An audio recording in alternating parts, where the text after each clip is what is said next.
আসসালামু আলাইকুম everyone. Home cooking রেসিপির নতুন ভিডিওতে আপনাদের সবাইকে স্বাগতম। আজকে আমি আপনাদের সাথে শেয়ার করব দুধ চিতই পিঠা। তো দুধ চিতই পিঠা বানানোর জন্য আমি এখানে সিদ্ধ চাউলের গুঁড়ি নিয়ে নিয়েছি। সিদ্ধ চাউলের গুঁড়িটাকে পানি দিয়ে ভালো করে মিশিয়ে একটু ব্লেন্ড করে নিয়েছি। এখানে দিয়ে দিয়েছি সামান্য পরিমাণ লবণ, দিয়ে গোলাটাকে একটু ভালো করে নেড়েচেড়ে মিশিয়ে নিচ্ছি। গোলাটা ঠিক এই পরিমাণে পাতলা হবে, আপনারা দেখেই বুঝতে পারছেন ঠিক কীরকম হবে। এখন আমি চিতই পিঠা ভিজানোর যে শিরাটা, সেই শিরাটা তৈরি করার জন্য আমি একটি পাতিলে পরিমাণ মতো পানি, পরিমাণ মতো লবণ দিয়ে দিয়েছি। এখন আমি শিরাটা মিষ্টির জন্য আমি এখানে 2টা পাটালি খেজুরের গুড় দিয়ে দিয়েছি। খেজুরের গুড় দিয়ে আমি অন্য একটি চুলায় শিরাগুলোকে ভালো করে জাল করে নিব। এখন আমি একটি কাজের সাহায্যে চিতই পিঠা বানিয়ে নিচ্ছি। আপনারা চাইলে শিরাটা খেজুরের গুড় দিয়ে না করে চিনি দিয়েও করতে পারেন। যেহেতু এটা শীতের সময়, আর শীতের সময় খেজুরের গুড়টা খুব ভালো পাওয়া যায়, আর পিঠাও শীতের সময় খেতে খুব বেশি ভালো লাগে। এজন্য আমি খেজুরের গুড়টা ইউজ করেছি। আর খেজুরের গুড়টা দিলে পিঠাটা খেতেও খুব ভালো লাগে, খুব ভালো একটা সেন্ট আসে। আপনাদের কাছে যদি খেজুরের গুড়টা না থাকে তাহলে আপনারা চিনি দিয়েও করে নিতে পারেন। এখানে আমি পাটালি গুড় ব্যবহার করেছি।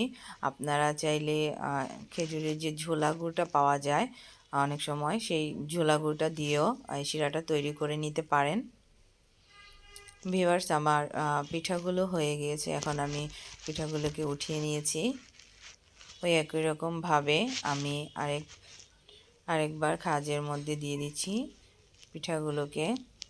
দেখেন, এমন করে আমি প্রায় সবগুলো পিঠাই বানিয়ে নিব।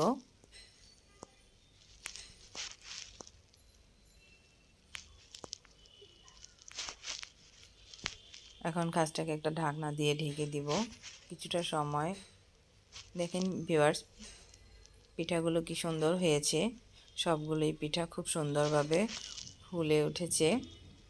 এখন আমি পিঠাগুলোকে তুলে নিচ্ছি। পিঠাগুলো তোলা হয়ে গিয়েছে।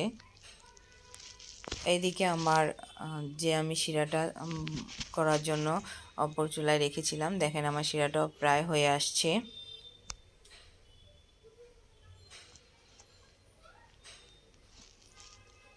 শিরাটাকে খুব ভালো করে জাল করে নিয়েছি আমি। এখন আমি পিঠাগুলোকে দিয়ে দিব। আমার পিঠাগুলো প্রায় বানানো শেষ হয়ে গিয়েছে।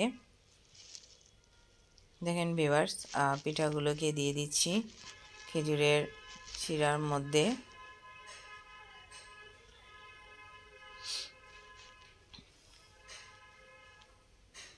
সবগুলো পিঠা আমার দেওয়া হয়ে গিয়েছে। এখন আমি এখানে 2 থেকে 3টা বলক দিয়ে নিব শিরাটা, যাতে করে মিষ্টিটা পিঠাটার মধ্যে খুব ভালো করে ঢুকে যায়।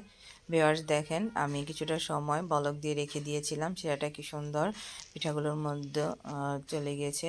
ভিউয়ার্স, আমি এখানে প্রায় 3 লিটার দুধ ঘন করে নিয়েছিলাম ঘন করে জাল দিয়ে এটাকে আমি ঠান্ডা করে নিয়েছি।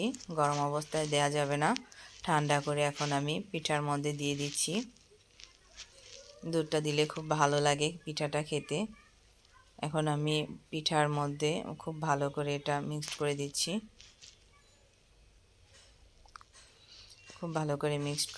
মিক্সড করে দেওয়া হয়ে গেছে। এখন আমি পিঠাটা এভাবে কিছুক্ষণ রেখে দিব। এটাকে আমি পরের দিন সকালে পিঠাগুলোকে আমরা সবাই খাবো, কারণ পিঠাটা, দুধ চিতই পিঠাটা একটু ঠান্ডা ঠান্ডা খেতে খুব বেশি ভালো লাগে। আপনারা চাইলে গরমও খেয়ে নিতে পারেন। দেখেন ভিউয়ার্স, কি সুন্দর হয়েছে পিঠাটা। আপনারাও বাসায় ট্রাই করবেন, ইনশাল্লাহ খেতে খুব ভালো লাগবে। দুধ চিতই পিঠা আমার খুব পছন্দের একটা পিঠা, খুব ভালো লাগে খেতে। বিশেষ করে শীতের দিনে পিঠাটা খেতে খুব ভালো লাগে।